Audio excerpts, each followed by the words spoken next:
Welcome to the main event, Mark's podcast, brought to you by the Unhinged Sports Network and the Belly Up Sports Network. I am your first host, lifelong wrestling fan, former radio guy, and cat dad. I am Troy, and with me as always is the WWE Walking Wrestling Encyclopedia and the main event collector.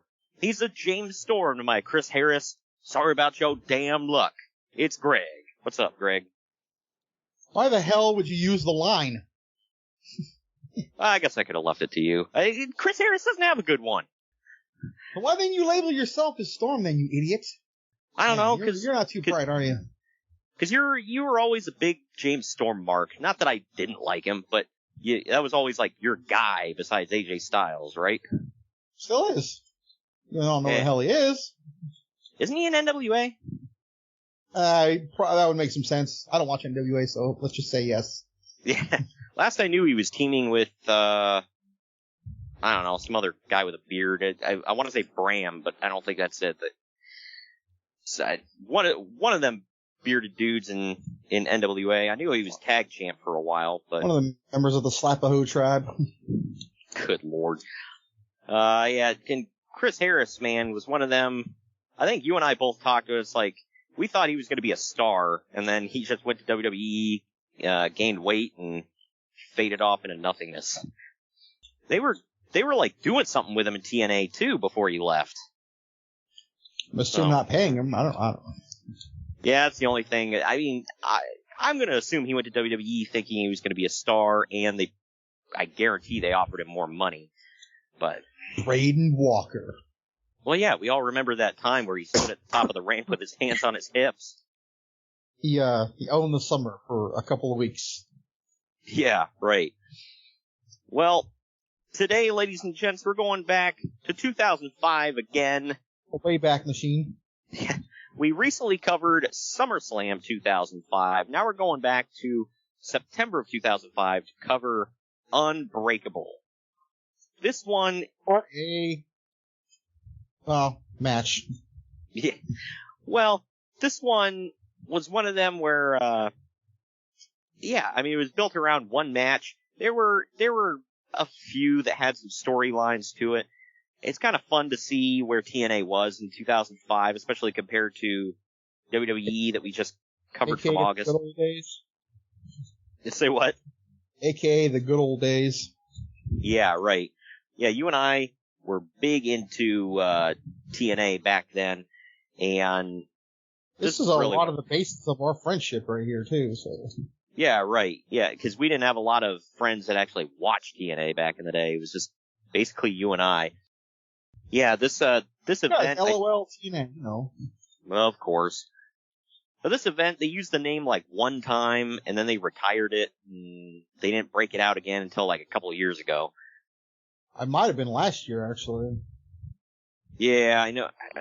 I know they've been doing it for a couple of years now. But yeah, so it's one of them where it's like, what names do we still own that we can do a pay-per-view for? I know. I thought this was one of the cooler ones, by the way, too. The names. Yeah. Yeah, they had some pretty good ones. And yeah, to what you were saying, 2019, they revived it. So, big gap between them. To be fair, I try to forget all of 2020 anyway, so when I said last year, I was technically right. Yeah, right. Yeah, we just skipped over from 2019 right to 2021. And for a lot of people, we basically did. But, I don't know. Have you seen outside? It's still the same, but that's a different podcast. Yeah, right. But yeah, so we're going to get into our news and notes after our first break here. But first, I do want to let you know that the main event, Marks, is sponsored by FANATICS. If you want your officially licensed sports gear, get it now. Hockey's coming up in about a week or so. So dive on your favorite NHL team's merch and get that at FANATICS. You can see all the links down in the podcast description for that, and let them know that the main event, Marks, and the Unhinged Sports Network sent you.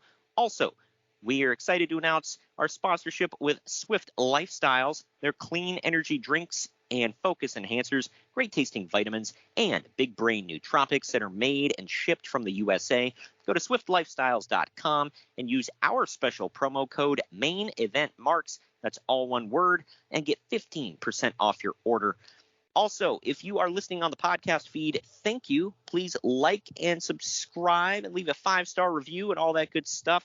And spread the word about your favorite new retro wrestling podcast, the Main Event Marks. But we also play live on Unhinged Radio, or Radio Unhinged. We are at unhingedsn.airtime.pro every Wednesday at 8 p.m. Eastern, 5 p.m. Pacific. We have an immediate replay, by the way, at 9:30 Eastern, 6:30 Pacific. That's on Wednesdays. We also have replays at 8 p.m. on Thursdays, Fridays, and Mondays. You can catch us live, unhingedsn.airtime.pro. It's free internet radio with Unhinged Radio. But now that we're done with all of that and telling you about, where you can find us and all the great sponsors we got on this program and on the network, we're going to take our first break. When we come back, on the other side of this, we're going to dive into all the news and notes from September and August of 2005. Follow the Main Event Marks at Facebook.com/Main Event Marks Pod, on Twitter at Main Event _Marks, and on Instagram at Main Event _Marks and at Main Event Collector. Get all the best podcast swag from the Main Event Marks. Our merch shop offers custom graphics, including the podcast logo, on hats, shirts, masks, greeting cards, and more. There are tons of new designs with more dropping all the time. Just head on over to redbubble.com/people/Main Event Marks to grab your podcast merch today and become an official Main Event Mark. That's redbubble.com/people/Main Event Marks. The Main Event Marks are available wherever you get podcasts and on YouTube. Now back to the show. And we are back. And we're back. We're about to dive into the news and notes, but before we do, I want to let you know that Yeats aims to provide the most unique and high-quality sunglasses on the market at an unbeatable price. They're built from the latest manufacturing techniques. Yeats shades are made for comfort, durability, and big Yeet moments. And on top of that, a percentage of all your profits go to beach cleanups and other community outreach programs. No matter your style, their shades are here to help you chase your vision. Go to yeetsofficial.com and use promo code BELLYUPPOD to save 10% at checkout. That's yeetsofficial.com, YEETZ official.com, and put in that promo code BELLYUPPOD. That's BELLYUPPOD to save yourself 10% at checkout. And we're going to dive into the news and notes here. Let's start off with some WWE. Before we start, does Cheez-It sponsor us? Does who? So, do we get sponsorship from Cheez-Its by any chance? No. Oh, then I can't brag that I'm eating those while recording. Okay. We only eat cheesy poofs. I saw the grossest thing. Somebody was making mac and cheese with cheese poofs, and I was just like, "What the hell, man?" Like they boiled. Mac and cheese sucks. Remember we heard this. Oh yeah, right. I forgot about that. Good lord. But let's dive into the WWE news here to start out with. WWE.com posted a fairly lengthy interview with the newly signed Dusty Rhodes. Rhodes will assume a role on the creative team for WWE SmackDown. I don't remember him being on SmackDown's creative team. I don't remember it specifically, but I always wondered where the Shockmaster was. What the hell? Uncle Fred job, huh? Oh, no, that's for somebody else, baby. We're going to leave you right where you at. Classic. So, I'm trying to get my timeline mixed up here. So this was before he You're was trying to in the get your pickup? timeline mixed up? Why would you try to cause error? I'm trying to get my timeline matched up, not mixed up. So it was this before he was sitting in the pickup in the parking lot of Universal Studios? That was a couple months prior. I want to say that was either Final Resolution or Against All Odds. Wow. It was definitely this year. Yeah. Right.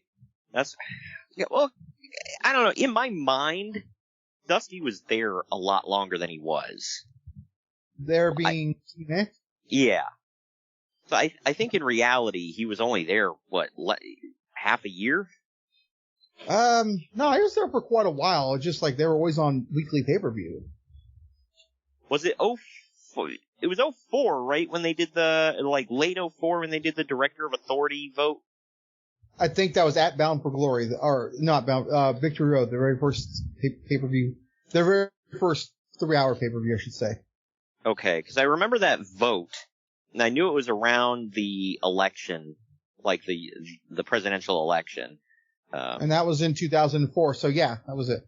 Yeah, okay, so, yeah, I mean, so, yeah, about a year, give or take, like you were saying, yeah, so. Yeah, he went to WWE, and, I know. Apparently never looked back. Yeah, right, yeah, because, I mean, what I hear most about with Dusty in WWE was, I mean, obviously the stuff he did, where he did a couple in-ring appearances, but he did a lot of stuff. That one of them?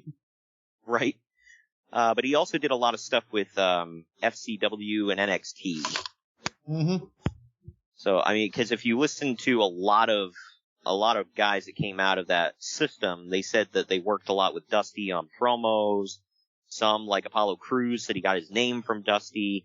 So. Yeah, Bailey said he upped her the promos too. Yeah, I can imagine. And, and she paid tribute to him after he passed, wearing the, polka dots on her attire. So that was pretty cool. That our NXT, right? Our takeover. I can't remember. I mean, probably. Oh, okay. I saw that figure I have that figure on my wall. I've not even opened it. It's one of my absolute favorites. Oh, wow. I didn't know they made that figure of her. That's pretty cool. Toys R Us exclusive. Wow.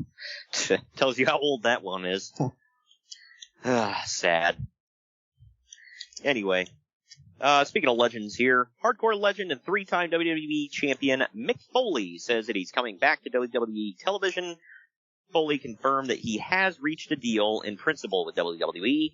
He chose not to elaborate further, citing that he'd prefer to save the details about the formal arrangement, or before the formal arrangement has been finalized.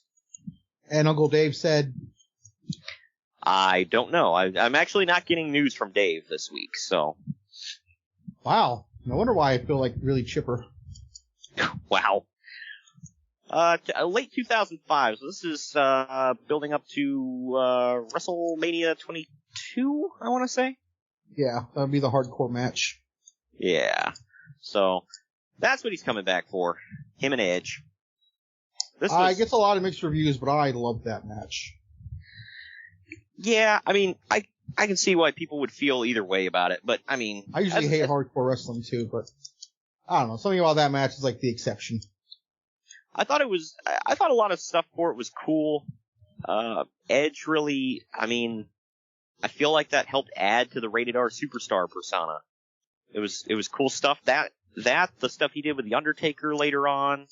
I mean, it was all good stuff, man. Good stuff, pal. God dang it, pal. Another legend here. Bret Hart was backstage at Raw recently. There are currently no plans for him to return, although WWE is trying to get him for next year's Hall of Fame and are working with him on a DVD. All of it would happen. When was it that he officially returned? I want to say 2010, right? 2010, yeah, the start of the Monday Night Massacre. Yeah, because I remember the very first night that TNA went live on Mondays, they were like, in WWE, they were like, Bret Hart returns. Like, oh, okay. Like, well, this isn't going to be pretty. And it wasn't. The thing that sucked, too, is it was in, Dayton. And I couldn't get tickets. So, that sucks. Why? They were probably dirt cheap. Yeah.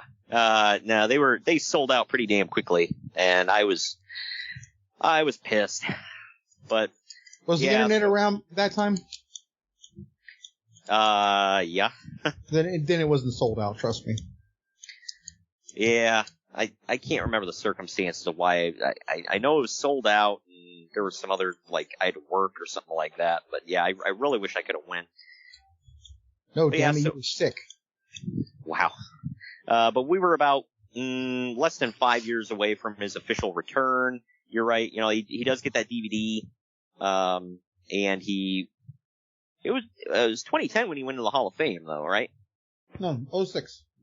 06? Oh, wow. Okay. So that's pretty cool. This one, I only got a couple more WWE stories here before we get into the TNA stuff. This one, Yeah, hurry up, because I want to get into the TNA. wow. This one is, well, everybody kind of knows about this one. Matt Hardy, Lita, and Edge were the special guests on the August 18th Fight This on WWE.com. Todd Grisham hosted with Matt Hardy in the studio, while Edge and Lita were via satellite from their home. Edge blasted Matt Hardy for dragging their personal lives onto the internet and commented that Matt acted like a sixth grader. Hardy said that Edge had multiple marriages before 30, and Edge responded that Hardy is 30 and acts like he only had one relationship in his whole life. Edge said that he had made mistakes, but he admits them, and he doesn't cry about it like Matt does. They accused each other No, of... he'll let me do that. Yeah, right. They accused each other of living out their wrestling characters 24/7. They traded insults, with Edge saying that Matt, quote, talks in wrestling promos.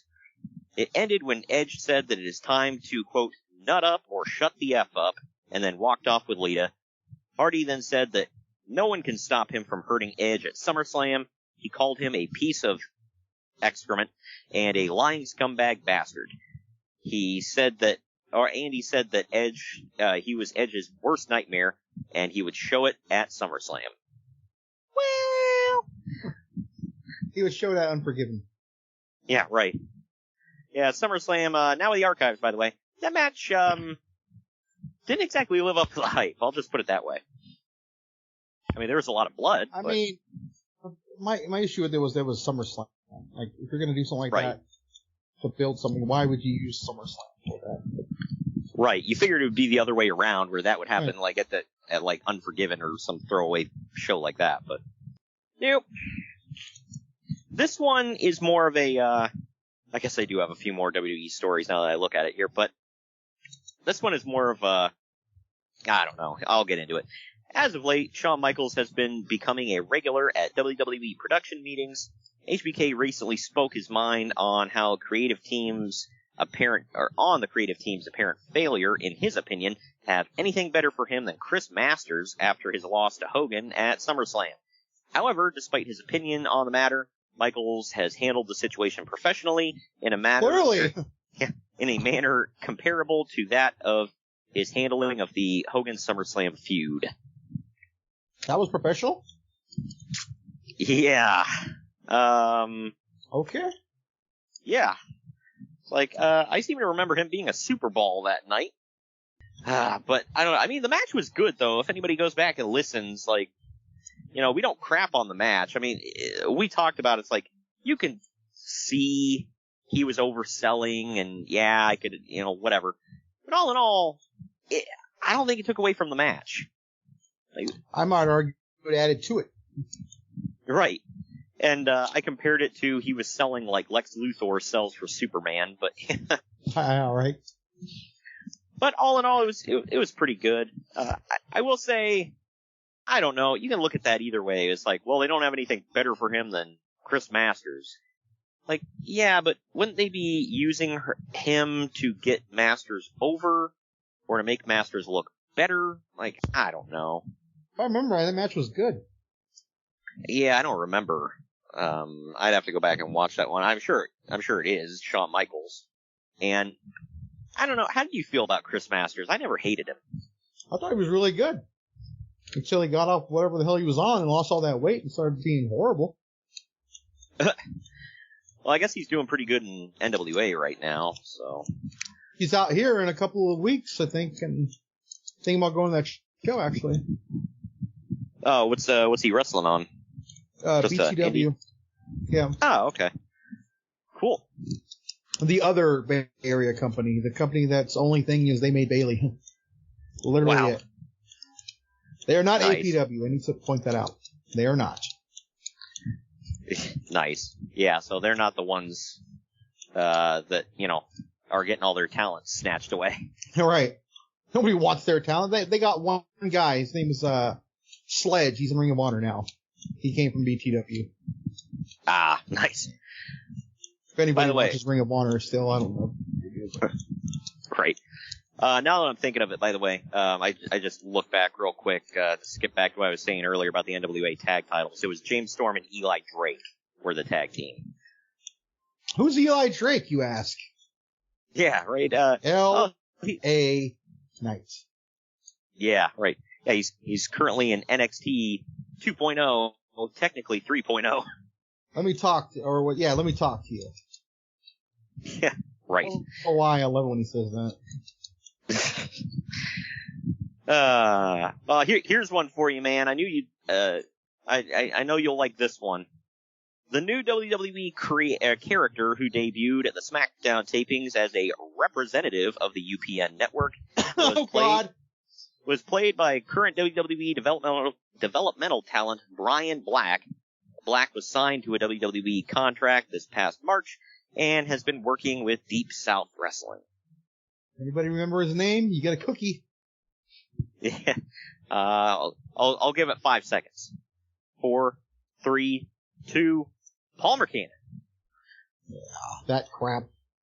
The only thing I remember is him being super excited for the minis. No, they were the minis. They were the juniors division. Oh, yeah, my bad. Yeah, the juniors division. And he was like super excited for El Porky. Yep. For anybody, any Lucha Libre. Oh, go ahead. Signed MVP, by the way, too. Oh, yeah. For anybody, any Lucha Libre fans out there, El Porky, Super Porky, whatever the hell you want to call him. He's the father of Psycho Clown and, yeah, so, if anybody knows. What a family, huh? Yeah, right. He's got another son that, his character, they're called like Exoticos, whatever. That's like, I guess that's the politically correct name for if you're like a homosexual character. What are they called? Exoticos. That's like the American version of androgynous or what? I guess so, yeah. I can't remember the character's name, but it's Psycho Clown's brother, Super Porky's son, and he's not gay in real life. It's like the Goldust thing where, that's the character he plays on TV. But, yeah, it's a weird-ass family, man. That's all I got to say. But Palmer Cannon, I don't think he lasted that long before JBL chased him off. I'm certain he's gone in 2 months. Yeah. It was like, it was almost like somebody in WWE Creative saw the Cyrus stuff from ECW. It was like, how do we do this, but worse? Like, in a not entertaining fashion. Come on, I'm sure they thought this was better. Yeah. Well, he's gonna bring in the juniors and the Pirate. I'm like, oh my god. Hey, I love that pirate. You shut your mouth. I have a Jax figure of the Pirate. Paul Burchill. That thing was like wildfire, man. I thought it was great. Poor dude, man. I thought he was like, People go back. What? Oh, go ahead. People go back and watch his entrances and stuff on YouTube, man. People, like, the audiences were eating it up, man. So. It was a cool entrance. People talk crap about that. I'm like, I want you to watch this and listen to the reaction and tell me this was stupid. It was a cool entrance, but it just wasn't going to get anywhere. And it's like, he goes from, and the thing is, he was a good wrestler, and he had a cool look to him, and I don't know. It's like, he goes from basically almost as handsome as Johnny Depp, yes. Wow. With a walleye.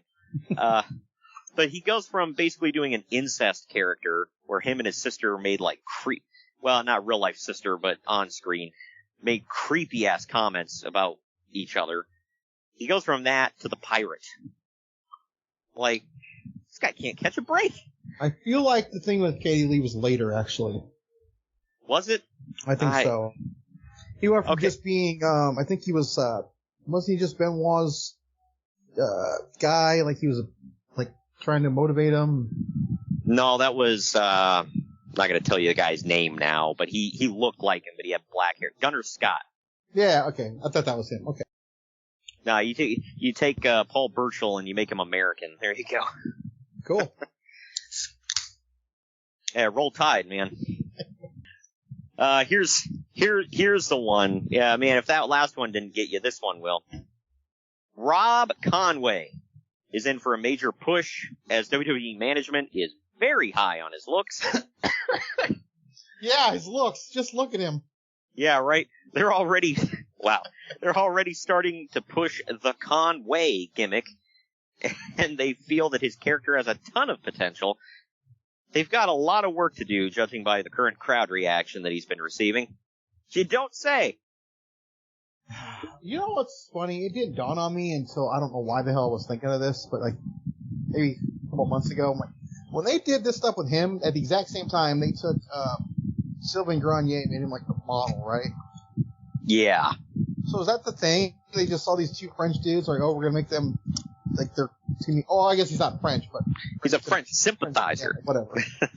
It's like we're gonna make them stereotypical. Why you look good, Frenchmen. Yeah, like to be fair, I think Grenier was actually a model at some point, though. So yeah, he was, I believe. So, yeah, I think that's where I just found it funny how they both went to that, though. Right. Yeah. Rob Conway was pretty good though, too. I think they not like he was bad. They tried to give Conway. They tried to give him almost like a Rick Rude style gimmick. Yeah. And here's the point in the show where I have to mention I have 2 Jax figures of Rob Conway. Why do you even need one? Well, one came in a 2-pack with Rene Dupree as La Resistance, and the other one was as the Con Man. Just look at me. And if anybody remembers, he's had a I don't know why I said that twice now.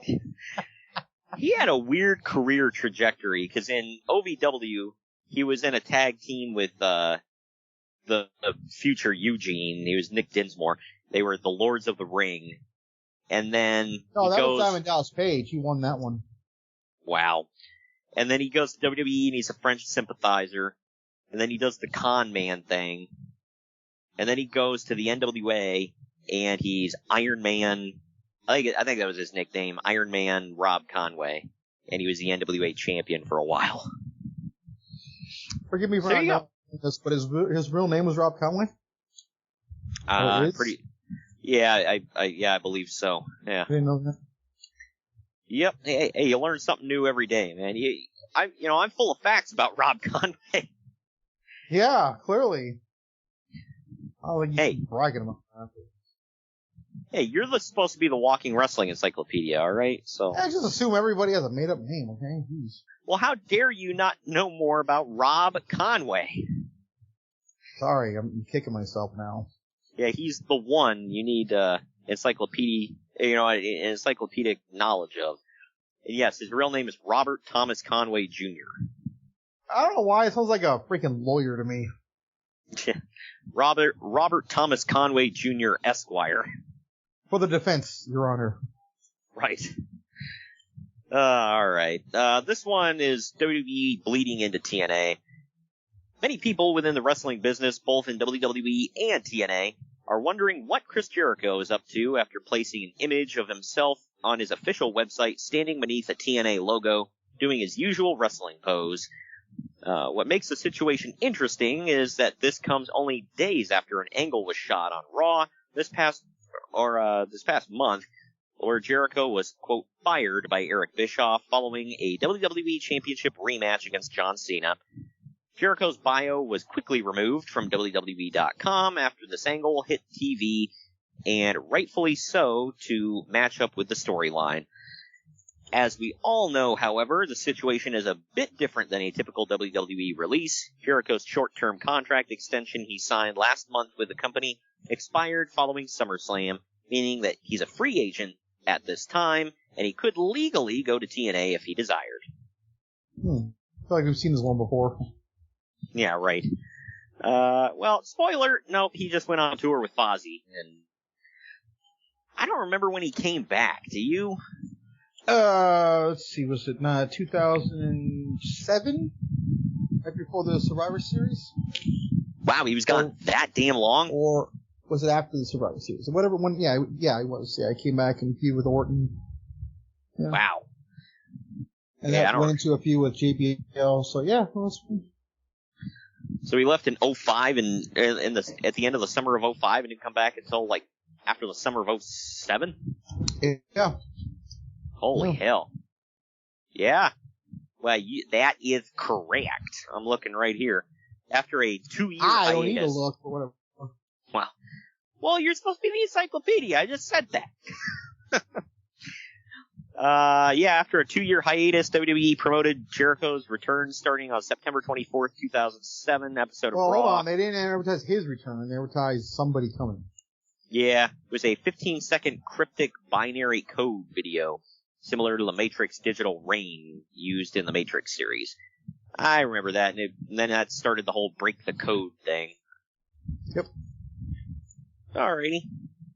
I do remember around this time, I think the whole thing was I think it was around this time, he didn't go to TNA, but Fozzy did a theme song for one of their pay-per-views. Do you remember that? I do. Wasn't it Enemy the same one WWE used for No Way Out the same year? Yeah, I believe so. And people were I was one of the people I was speculating. I'm like, I wonder if he's just letting them hear their music because they were playing videos of him and stuff like that. I mean, well, it's free play. I mean, so right. why not say yes? Yeah. You get 14, 15 viewers off that right there, dude. Wow. Well, and he wasn't quite the demo god just yet, so he wasn't pulling in that that all important 18 to 45, 49, whatever the hell. I don't know. I gotta ask Uncle Dave. Supposedly they matter to advertisers. I don't freaking know. Doesn't matter to me. I mean, it matters to this pod. I mean, you want to listen to us and get us a couple of bucks. Yeah, right? The demo matters on the podcast, okay? I don't care about it. The demo is still real to me, damn it. The hell? That reminded me of freaking, my friend dropped that after, for all of you out there, we just came back from Columbus. We went to Extreme Rules. And there was a dude in front of us that was, heavily into Roman Reigns all night. And, heavily? Yeah. Dude, I mean, good lord, I thought I was a huge fan of his. I got nothing on this fool. Yeah, he was standing up. He's like, yeah, that's right, Finn Balor. You ain't nothing but a what? You better fell down on the head of the table. That's what you get. Yeah, and he's getting serious too. He wasn't even having fun with it. He was like, I got to the point where I thought if Roman lost, he was going to attack this guy was going to attack somebody. Yeah, he was. Yeah, hell yeah. He was about to blow through the crowd, man. I'm like, holy crap. But I brought that up to my friend. I was like, yeah, did you hear that, dude? He was like, it's still real to me, damn it. I'm like, it was definitely real to that dude. Oh, man. Former WWE diva Gail Kim, who did sign with TNA over the last several days, has been told that TNA will be moving forward with a women's division. They hope to add Jackie Gata, among others. Oh, yeah, because that's a bedrock of any women's division, Jackie Gata. They would. Good Lord. Yeah. Yeah, she was there for a heartbeat. She did feud with Gail Kim. And I feel like once she got pregnant, we never saw her again. Yeah, she went off to raise the baby, and that was it. And then Charlie Haas. This is what I don't get. Charlie Haas seems like the most miserable SOB on the planet. And it's like, dude, you are apparently fairly independently wealthy. You can wrestle whenever, wherever you want, and you're married to Jackie freaking Gata. What on earth do you have to be miserable about? Cheer up. Then you got Shelton Benjamin, who's the nicest, most personal dude on earth. Yep. And I can attest to that, because me and my dad met them at a Ring of Honor event when they were there. Freaking Charlie Haas wouldn't even make eye contact. He's just standing up, looking around the whole time. He's like, yeah, here's your autograph, bye. Meanwhile, I gotta talk to the plebeians again. Right. Meanwhile, Shelton had like a smile ear to ear. He's talking to everybody, shaking hands. Nicest dude on earth. I'm like, kissing hands, shaking babies. What a dude, man. what the hell? Oh, man. All right, last story. It's what's funny is every TNA story I have involves a former WWE person. Wow, you don't say. Yeah, I know. But last story here. Jeff Hardy recently stated in an interview that he was to blame for being suspended from TNA, and he was very surprised but thankful that TNA brought him back. Hardy is expected to be given a major push once TNA debuts on Spike TV. Spoiler, I don't think he does. Yeah, they kind of hold off for a little while. I mean, while he leaves and comes back and gets his push. Really? That's another one. I can't remember his timeline.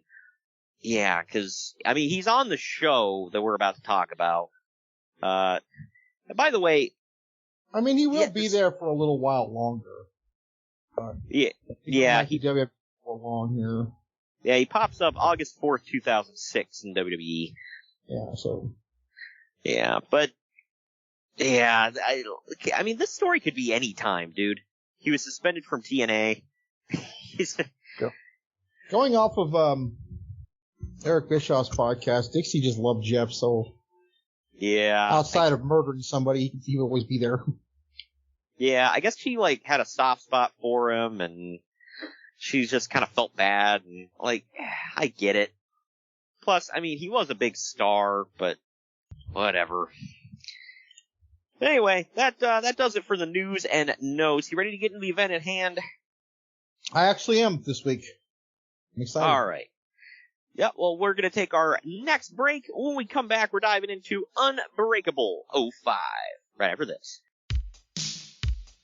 Follow the Main Event Marks at facebook.com/Main Event Marks Pod, on Twitter at Main Event _Marks, and on Instagram at Main Event _Marks and at Main Event Collector.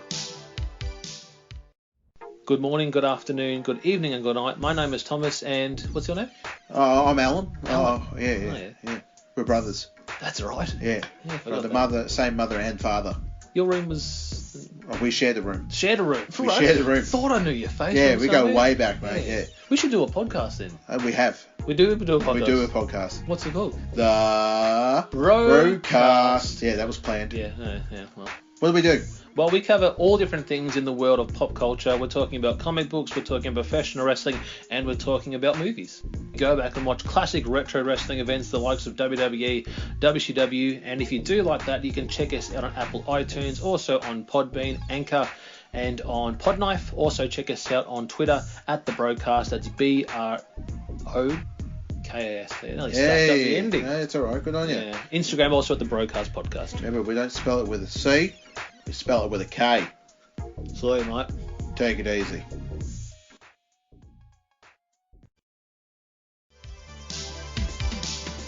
The Main Event Marks are available wherever you get podcasts and on YouTube. Now back to the show. And we are back. Time to dive into TNA Unbreakable 05. It took place September 11th, 2005 at the TNA Impact Zone in Orlando, Florida. The attendance was 775. I'll bet you they didn't sell a single ticket, losers. Yeah, I know. Yeah, they were hanging from the rafter. You always got to point that out. Pay-per-view buy rates were between 10 to 15,000 buys. That's sad. But, you know. Keep in mind, this is the pay-per-view like when they're not on TV, so you only know about this pay-per-view if you're following online. Which I was, by the way.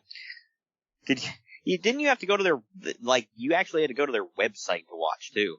Mm-hmm. Yeah. There's no network or streaming or anything like that yet. I might even think that Netflix wasn't even doing streaming yet. They're still just doing DVDs. It's like, that's how far back it was. Yeah. We had went from dial-up to this is how far back this was. We went from dial-up to DSL around this time. So this was before, Ethernets and all, the cable internet and all that everybody has now. But we open up the show by seeing a graphic saying that the event is dedicated to the unbreakable spirit of the American people. We then go to the opening video where they parody football promos, even using the NFL theme, to say that TNA pay-per-views are the new Sunday pastime. Yeah. Sure. Keep your hopes up, man. Opinion. But our first match is a 6-man tag. It's the Diamonds in the Rough, which are Simon Diamond, Elix Skipper, and David Young. I had forgotten all about this team. Right. They're taking on the 3 Live Crew, which is BG James, Conan, and Ron, the Truth Killings. The perennial openers of every pay-per-view, by the way. Yeah, right. Why does every company have that? I don't know, but yeah. WWE had Dolph Ziggler there to do that for a while. Dolph Ziggler, Johnny B. Bad. Yep. Brian Pillman a few times. With Johnny B. Bad once. Yeah, right. By the way, now I'm thinking of the Diamonds in the Rough.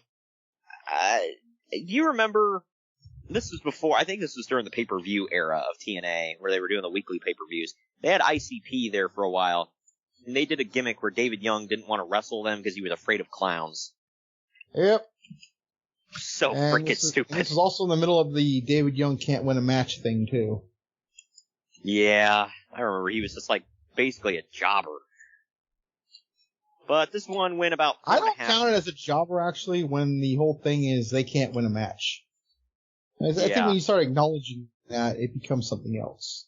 That's just me, but... The gimmick is, he sucks. Yeah, Brian Myers can attest to that.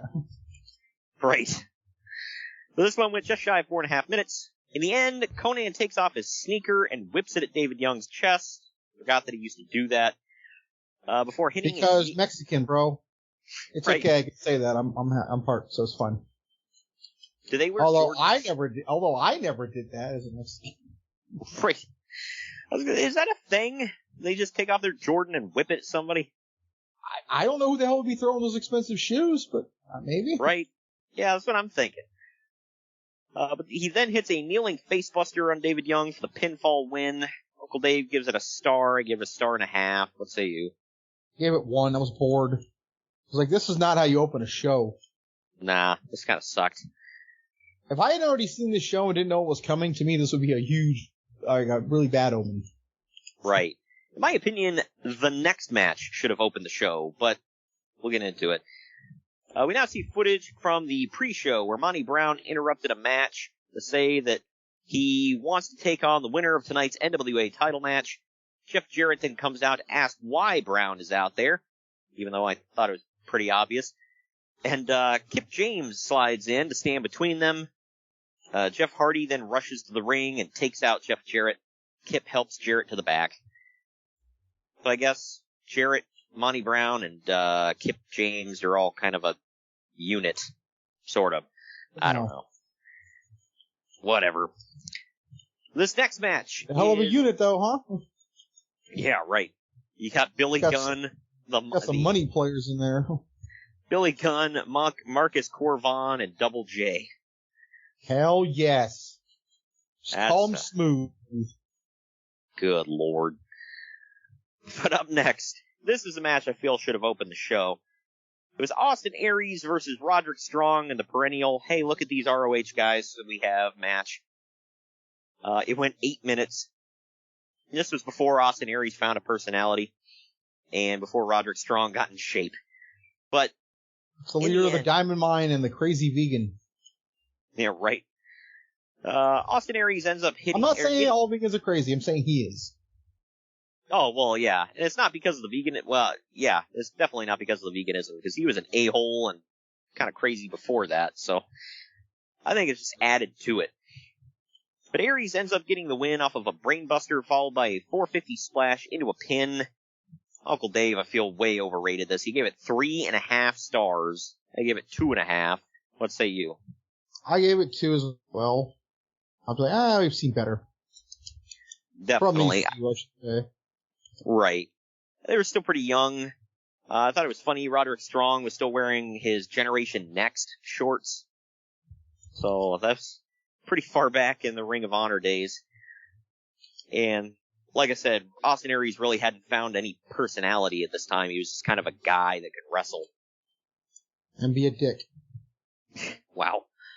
I think that's just implied, but Can I say that? Is that loud? I'll allow it. Cool. But up next, in the back, Shane Douglas is interviewing Monty Brown, but Kip James comes up the to alpha ask... male. Oh, excuse me. But Kip James comes up to ask what the hell all that on the pre-show was about. They get into a bit of an argument before Kip says that Monty better get his head into tonight's match. Monty finishes by saying that tonight, Lance Hoyt and Apollo are all about to feel the pounds. Period. Now we go to the Strange Bedfellows match of the night. It's Kip James and Monty Brown taking on the team of Lance Hoyt and Apollo. Lance Hoyt is... for any of you out there, he is... Well, now he's Lance Archer. But he was Dallas, Lance Hoyt, Lance Rock, Vance Archer, and now Lance Archer. Who wants to get infected tonight? Good Lord. Also, he's using Brutus Beefcake's gimmick here, man, like, of having 47 different names, huh? Yeah, right. Yeah, this guy couldn't come up with a freaking name to save his life. Luckily, he's been Lance Archer ever since he left WWE, so... I like how he's taken a couple different names and put them together. Yeah, right. But, yeah, this was a weird-ass team. Lance Hoyt and Apollo, man. If anybody... Well, I'll get into it. They got Sonny Siaki in their corner to begin with. But... I think Sonny Siaki's going through some stuff at this point. It was like a liver problem. Oh, wow. I think so. Well, it was this point. Yikes. Yeah, this one went about 10 minutes. Siaki was apparently replaced by Lance Hoyt because he got dropped throat first across the steel chair and is now in a neck brace. So Apollo... I don't know if that was legit or that was just a way to do it, but yeah. Yeah, probably. But Apollo ends up sending Siaki to the back before the match starts. Siaki looks like he's trying to be a knockoff Rock. Oh, it's clearly what he was. Yeah, ever since the weekly pay-per-view days. Yeah. And then, to me, Apollo looks like a knockoff Batista. I mean, he's in the same... I didn't think about that, but yeah. He's got the hairstyle, the same color scheme of his attire, similar skin tone, same facial hair. Yeah, it just screamed Batista to me. I'm like, that's like, when you're like, Mom, I want Batista. And your mom's like, we got Batista at home. And, then she shows you Apollo. What? But in the end, Batista Monty... liked. Yeah, right. That's when you order Batista off of Wish. But in the end, Monty Brown reverses an Irish whip from Apollo and hits the pounce for the win. Uncle Dave gave it 1.25 stars. I gave it 2 stars for slightly below average. What say you? I gave it 2 stars early. Yeah. This was weird. I don't know. Not great. I didn't give a crap. I should say, I liked Monty Brown. Lance Hoyt was okay. I didn't give a crap about the other two. Well, I don't know. And this match didn't really do anything. I'm like, why is this... I mean, I know there's a storyline behind it. I just don't care about it. I honestly forget what it was at this point. It was just that they attacked Sonny Siaki and now Apollo. No, I mean, like, I remember, like, seeing it on here now, but, like, at the point when turning this on, I'm like, why is this happening again? I'm pretty good at remembering stuff. I forgot. It was probably bad. Right. Yeah, when you're going through the card and you're like, what the hell is this match? But up next, in the back, we get Tracy Brooks in Team Canada's locker room interviewing the team. It's funny because Tracy is Canadian, so they send her to interview the Canadians. Petey Williams gives them all a pep talk. Eric Young freaks out over... Petey Williams still going, by the way. Right. In Impact. Yeah. Well, so is Eric Young. He freaks out over... Eric Young, that is. Freaks out over their match having an American referee. And Bobby Roode tells A1 that he needs to step it up tonight. That's right. A-freaking-1. I forgot about that idiot. Comes out and tries to do Randy Orton's pose, but does it like in a cheap way. Oh, yeah. Rude says that tonight he's taking down Jeff Hardy. Petey Williams puts over his Canadian Destroyer and says that Chris Saban is inferior. I did laugh. I'll never forget there was one person that posted a picture of Team Canada. It was like, you may be cool, but you'll never be Team Canada in 2005 cool. And I was like, yeah, because nothing screams cool like A1. And he was like, touche. Like, well, at least you admitted it. But up next, we get Petey Williams taking on Chris Saban. This one went about 12.5 minutes. Hail Saban. Hell yeah. Abyss's theme starts to play, and then Williams comes out. The music just drops out because they realize they effed up. And then, Yeah. and then by the time Petey Williams finally gets in the ring, then his real theme starts to play. So it only plays for like a couple seconds. 8 seconds tops. Right. Yeah, I'm like, what the hell? I like how Petey just walked out, by the way, just like didn't even look around. And like, yeah, whatever. Yeah, he's like, yeah, it's clearly Abyss's music, but whatever. Spoiler: Abyss is joining Team Canada. Yeah, right. Yeah, because I heard Abyss's team playing. I'm like, wait, he's up next? And then Petey walks out, and I'm like, what did I miss? They missed, dude. Yeah, right. LOL, TNA. But Chris Saban gets his eyes raked towards the end, blinding him. They wrestle around for a bit before Petey goes for the Canadian Destroyer and gets it reversed into the Cradle Shock for the Saban win. Uncle Dave and I both gave this 3 stars. What say you? I did too. I loved this match. Yeah, I forgot how good these two were together. I love their feud where, it was a thing where it's like nobody could beat the Canadian Destroyer except Chris Saban had the reversal, where halfway through the Canadian Destroyer he'd turn just a little bit and get the Cradle Shock. Yeah, I love that too. And then like the whole thing was like because he got kicked out of Moore's school, right? Or he liked Petey better because they trained together. Yeah, something like that. Yeah, that was the early days of TNA. I was always a big Petey Williams mark, too, and it wasn't just the Canadian Destroyer. I thought he was damn good. Yeah, dude, Little Petey Pump, dude. I was about to say, I hated when they changed it to Little Petey Pump. You remember before that, he was Maple Leaf Muscle? Yeah. And then that led into the Little Petey Pump clever. thing. I'm like, yeah. I'm just like, why did you have to, like, I don't know, they tried to gimmick him up, like, whatever. It's funny because his whole gimmick was the move. Right, yeah. And it's like, we're gonna put him with the immobile Scott Steiner. Whatever. I like how Mike Tenay always called it the sick flip pile driver. Oh yeah, like, right. Are you saying sick to try to be cool, or do you mean like it's like sick, like horrible, like to take? What do you mean by this? Yeah, right. Old white American man. Good lord. Hey, he's the original, sockhead idiot. Yeah, but with actual talent. Wow, that's effed up. I always like Petey Williams' stories about his interactions with Scott Steiner. Like he said he was going into a match with him, and Steiner was like, "I'm gonna give you the Steiner recliner, or no, the Steiner screwdriver." And he was like, "When was the last time you did that move?" He was like, you don't think I could do it?" He was like, "All right, well let's practice." He was like, well, maybe I'll just lock you in the recliner. Oh, man. But at the end of the match, Matt Bentley runs in. He super kicks Chris Saban. Then he rips his shirt off. The crowd chants welcome back as Bentley grabs a mic.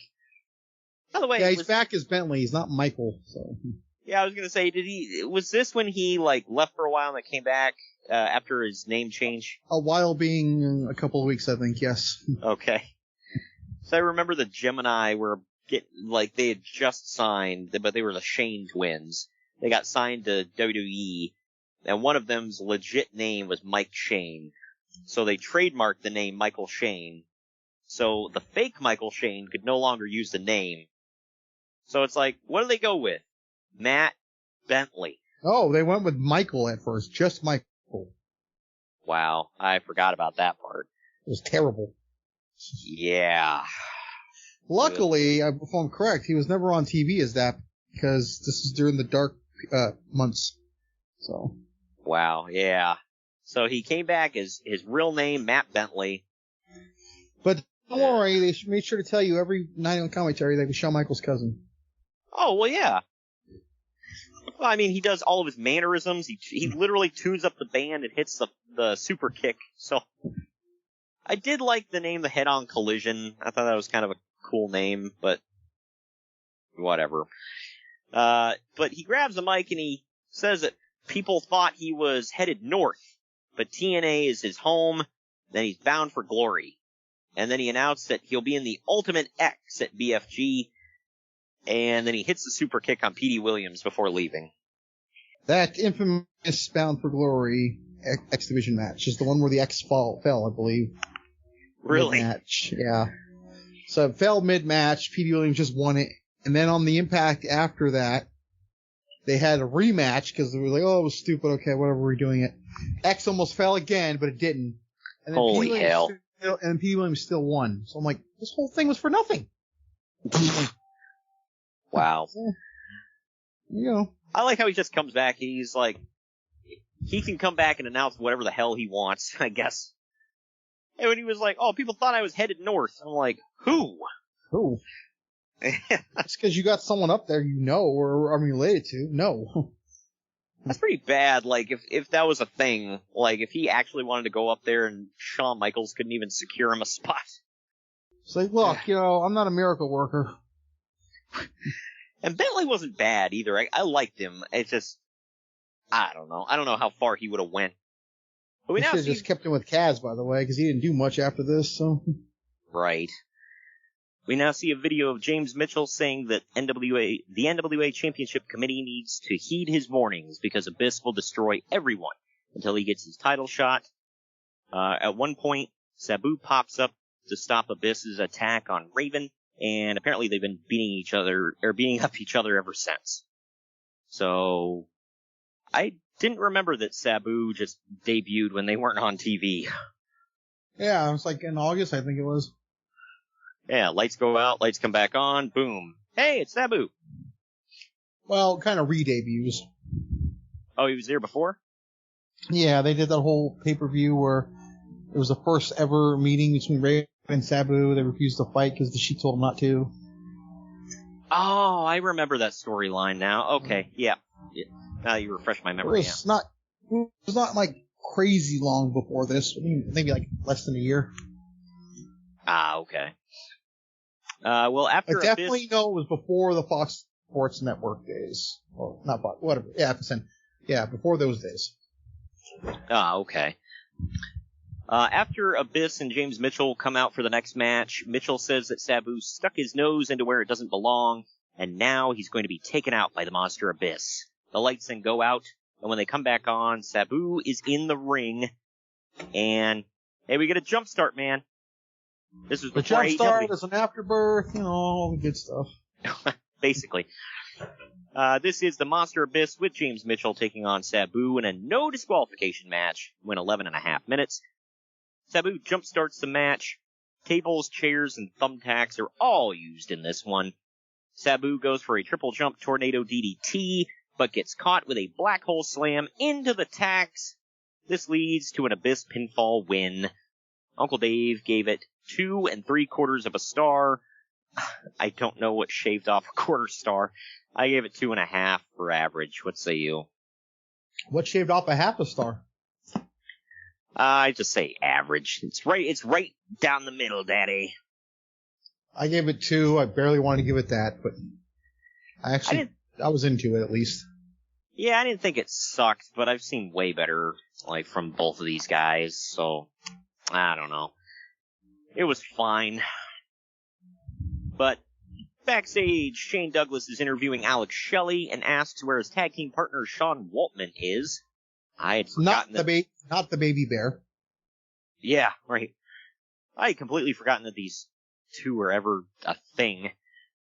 Shelley says that they were in the was that the Candido Cup? Yeah. Mm-hmm. And Shelley says he'd love to know himself where his tag team partner is. He then says that whoever teams with him tonight, they're going to win the Chris Candido Cup. And this is like the third time that Xbox missed a show this year for TNA. Wow, really? He missed that Raven House of Fun match, and then there was a show on FSN he missed too. Well, that was a running thing. Well, then that's ironic because he actually filled in for Jeff Hardy, who skipped a show at a Ravens House match, whatever, that Clockwork Orange thing. Yeah, I mean, I think he missed that one. That was not on TV. That was when they were on their weekly Wednesdays. So maybe it wasn't this year. Yeah, because I specifically remember Jeff Hardy was supposed to be the one, and he got suspended or he no-showed, something like that, and X-Pac had to fill in, and yeah. Speaking of Jeff Hardy... then he owed him one. That's why he owed him a House of Fun match then, right? That's why he did. Yeah, right. But up next is Bobby Roode versus Jeff Hardy in about 9 minutes. Petey Williams tries to interfere, but he gets taken out. Behind the referee's back, outside of the ring, Jeff Jarrett breaks the hockey stick over Hardy's back, rolls him in, and Roode pins him. I was not expecting that. Uncle Dave and I both gave it 2 stars. It wasn't very good. What say you? I gave it 2. Better than I thought it was going to be, I'll say that. Yeah, it was alright. But. Also, I got that Shelley promo you just talked about. Yeah. I don't know if I think it's missing or something from the pay-per-view I watched because it was not on there. Oh, really? Yeah. Oh, wow. Yeah, the feed I found, it was on there, but, yeah, I don't know, when I saw Bobby Roode versus Jeff Hardy in 9 minutes, I expected a little bit more, but that just, I don't know, it didn't suck, it just left me like, meh. So far, most of these matches are not what I would consider pay-per-view quality. Yeah, it's okay. This was the pay-per-view just getting them ready for Spike TV and Bound for Glory. So this pay-per-view was really the definition of a throwaway. Right. We now get a play-up package for the Candido Cup.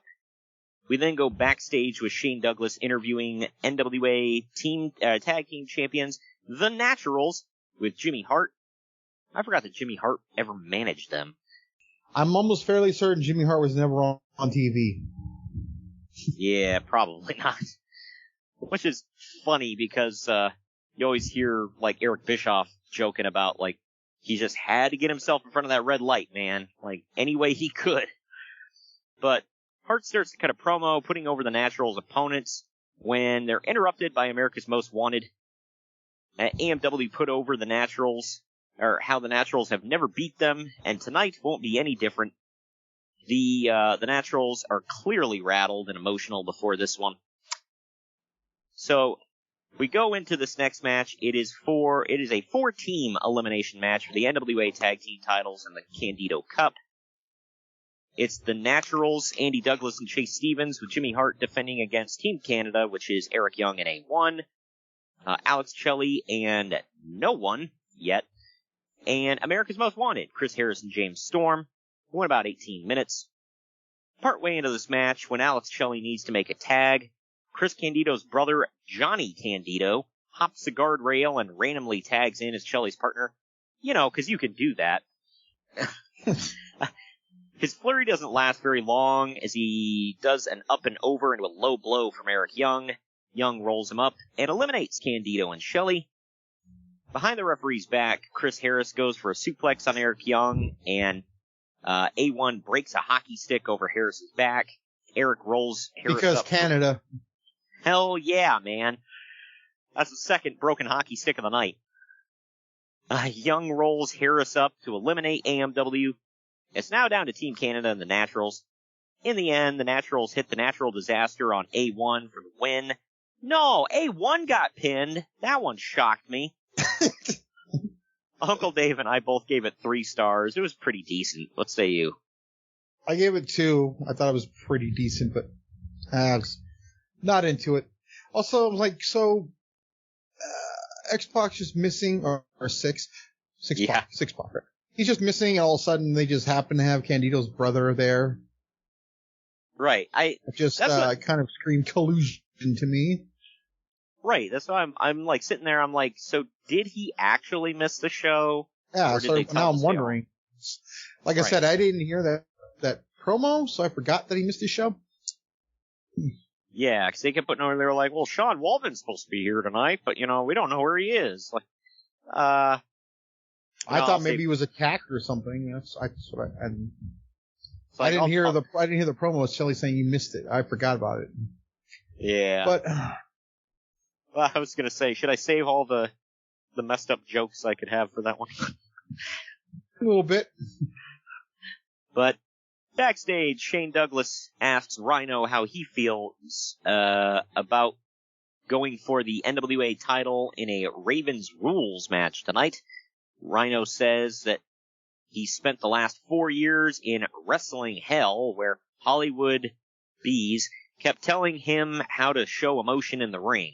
But that's all done, and he says that tonight he's ready for Raven. Okay. Yeah. Wrestling hell, huh? You mean the one that you went back to?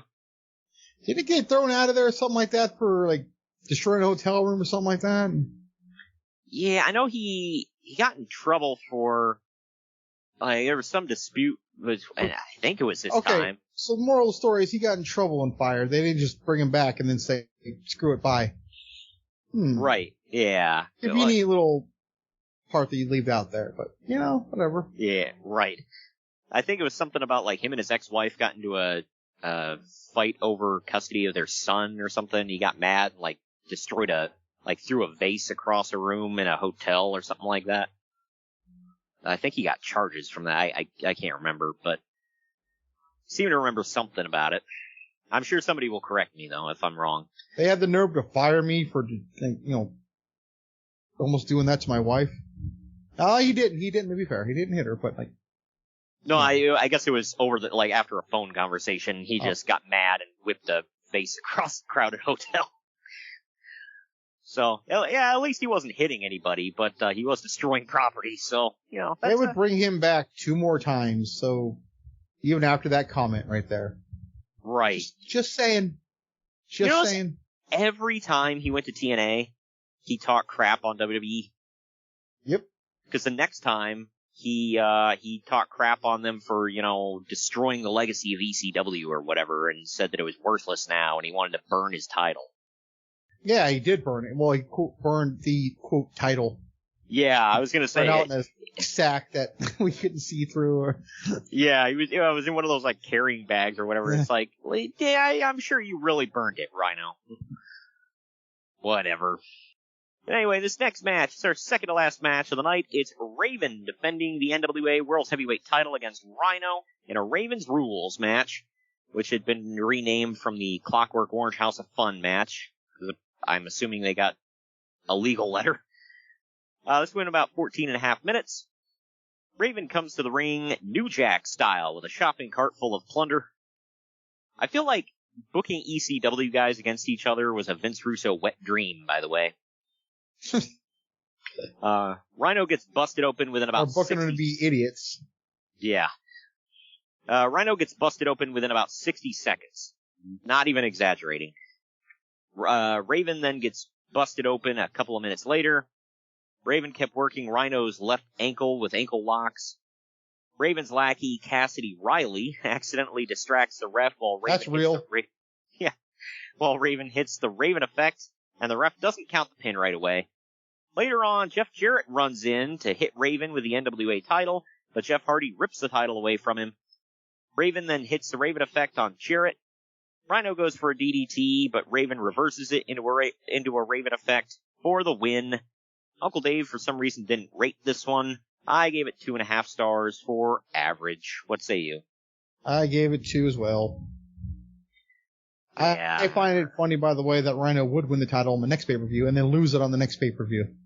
Yeah, I remember him winning it, and he only held it for, like you said, like a month, if that. I'm just also now coming to the realization that X-Pac missed this event, and the next one Nash is going to miss.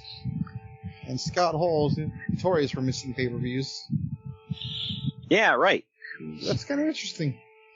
All 3 members of the traveling clique there, they all skipped TNA shows multiple times. Whatever. Shows how much respect they had for that company, but whatever. Anyway, we're going to take our second to last break. When we come back, we're going to dive into all things with the main event. right after this. Follow the Main Event Marks at facebook.com/Main Event Marks Pod, on Twitter at Main Event _Marks, and on Instagram at Main Event _Marks and at Main Event Collector.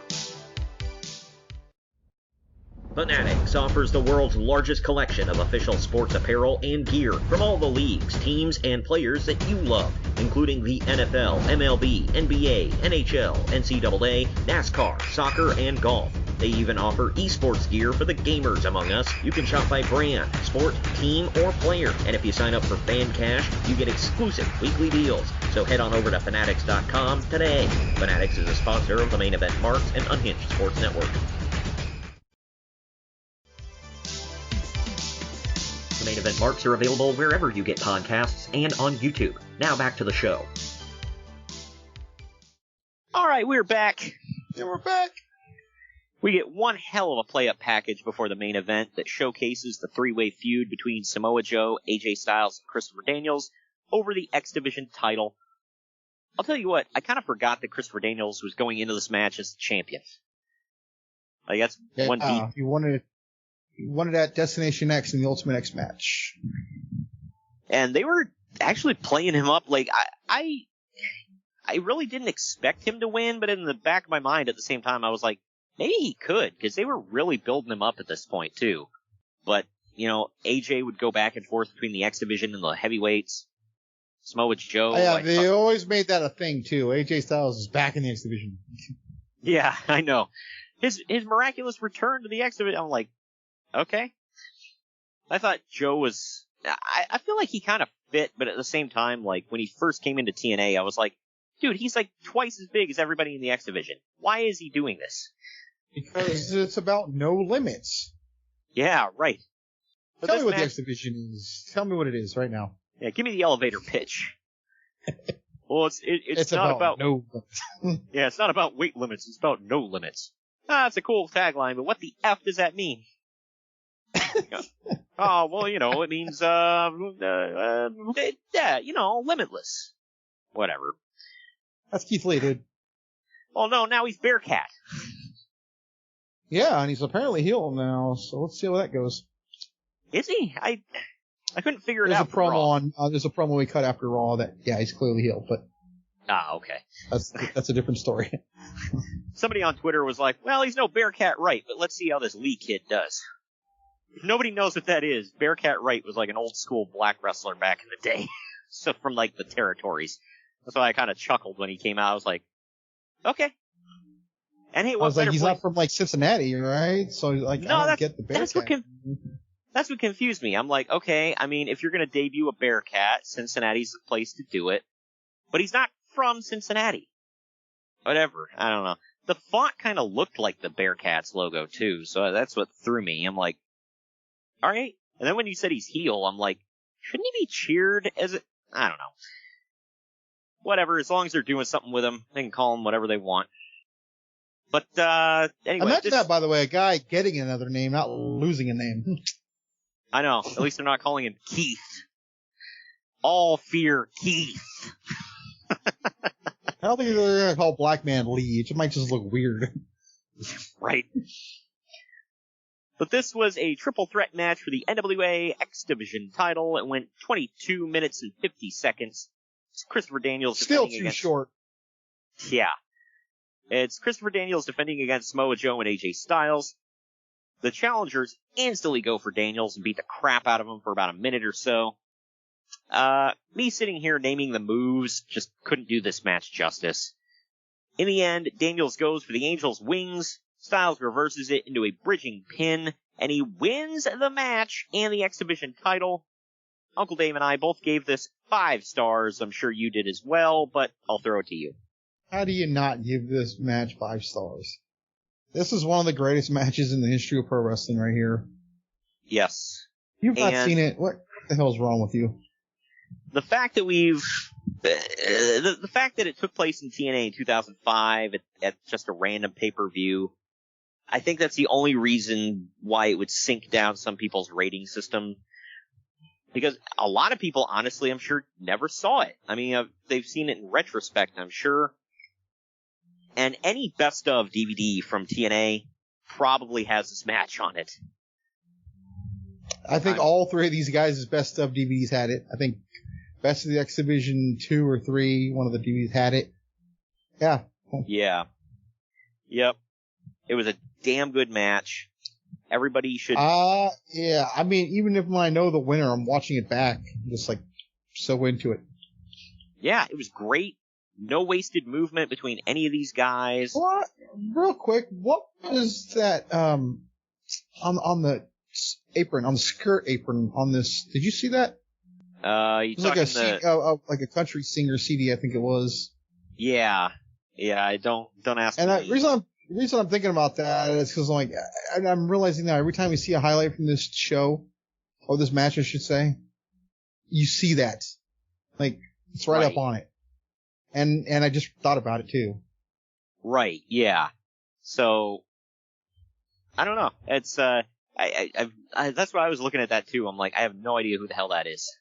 But, yeah, if anybody goes back, I mean, you can find the full match is on YouTube. You can find it on Daily Motion.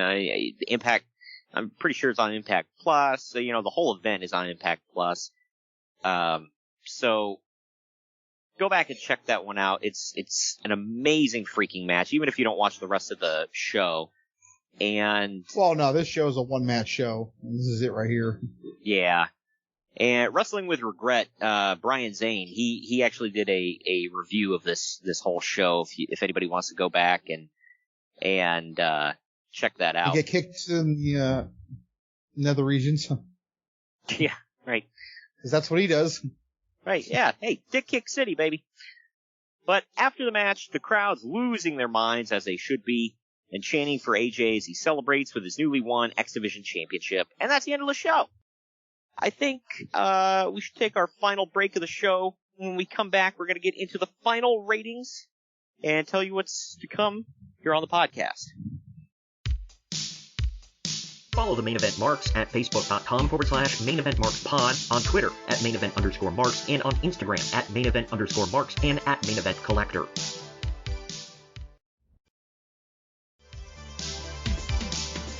The Main Event Marks are available wherever you get podcasts and on YouTube. Now back to the show. And we are back. And we're back. Back from the final break.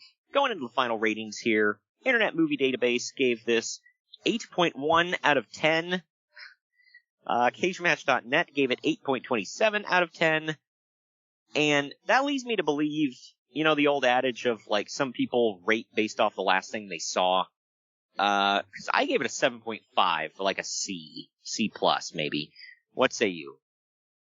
I gave it a C plus as well. It's a shame I had to give it that low because of this match, but the rest of the card was not that great. Right. I mean, the NWA title match was okay. The tag match was fine. Everything else was just kind of, I don't know, wasn't great. There were a couple highlights, but for them to give it an 8, I'm like, really? I don't know. It had to have been based on that main event. It's the only thing I can think of. Well, I mean, if you go off the notion that this is a one-match show, I guess that makes sense. Yeah. Just everything else getting to it was just kind of alright, it's there. Nothing special. It's there, it happened. Right. I just find it funny though, the whole thing about this show is how, the word throwaway gets used a lot sometimes on pay-per-views, but this clearly was one. Because of what we know is coming. The first Bound for Glory is coming. They're going to be on CNN very soon. Yep. Just this pay-per-view wasn't supposed to matter. Yeah, really. And that main event just blew everything away. And for years, in almost every TNA highlight package, they at least had one clip from this match. So you gotta know they were going to think it was spectacular too when they let it go on last. That's telling to me. Right, yeah. That was one thing I liked about TNA is they allowed the X Division to shine here and there. I mean, they weren't consistent with anything, but, they allowed it to shine here and there. As long as it was a guy that mattered. Right. But that wraps up, the month of September, man. I can't believe we're already heading into October. Snuck in butts, trick man. Or treat. Right. Trick or treat, mother effer. Well, and headed into October, we're starting off kind of around the same period. We're jumping ahead a year. For the 15-year anniversary, we're going to cover WWE No Mercy 2006 next week. Don't ask me why I picked this show other than, just it being an anniversary. I'm not saying the show is bad at all either. I mean, I'm watching it back as we speak, and I remember being really good. Yeah. All I know is a SmackDown exclusive show. Back then, SmackDown had some damn good talent. So, it's like cool to now, go back and the watch. A show. Yeah. Yeah, that's all the talent in WWE. Well, I can't say all the talent in WWE. They have a lot on Raw as well. But a lot of talent in WWE and good writing as well is on the SmackDown brand. It seems like the way it has mostly been. But, yeah, so No Mercy 2006. King Booker is the world's heavyweight champion. It's going into the main event. It's a fatal four-way match. Him, Finlay, Bobby Lashley, and Batista. The Undertaker takes on Mr. Rogues Kennedy. Gallery? Yeah, right. Yeah, imagine that. Bobby Lashley is in a World Heavyweight Championship match 15 years ago. Look at him now. Yeah, right. And as we're recording, he was just in 124 hours ago. Yeah, right. Technically, wasn't he in 2? Yeah, he wasn't good. That's right. Yeah. So that's next week. Good show. There's a lot of backstage stuff on that show to talk about as well. Some of it's funny, some of it's like, what the F? But we'll get into it. October 13th is going to be our first Halloween Havoc of the month. We're going back to Halloween Havoc 1991 for its 30-year anniversary. And what better way to cover... God knows why. Well, hey, man, for a 30-year anniversary, it's the Chamber of Horrors match, man. I feel like it's just a metaphor for the whole show, but whatever. Wow. Somebody's going to be electrocuted on this show. Just say it. So get ready for that. But for all of you TNA fans out there, October is Bound for Glory month, their biggest show of the year. So on the 20th, we're going to be covering TNA Bound for Glory 2006 for its 15-year anniversary. That should be a good one. Looking forward to getting into that. And we're still going to talk about our bonus show of the month. But to wrap everything up, on the 27th is our second and final Halloween Havoc of the month. It is Halloween Havoc 1996 for the 25-year anniversary. I believe, isn't that one Hogan Savage? 95? 96. 96. Yeah. Okay. Yeah, with Hogan's spiked hair, yes. Yeah, Gotta mention that. So. Wasn't that coming off of the Three Ninjas at High Noon or whatever? I think so. Yeah. Yeah, I remember that just got.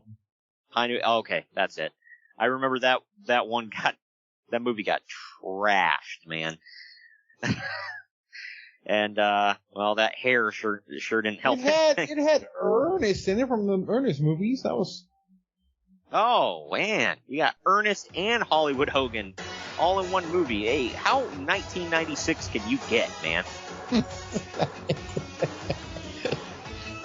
But all right, that's October for you. I am excited for October. It's going to be a good month. Good. And thank you for joining me today, Greg. Mm-hmm. We will see you all next week when we bring you No Mercy 06.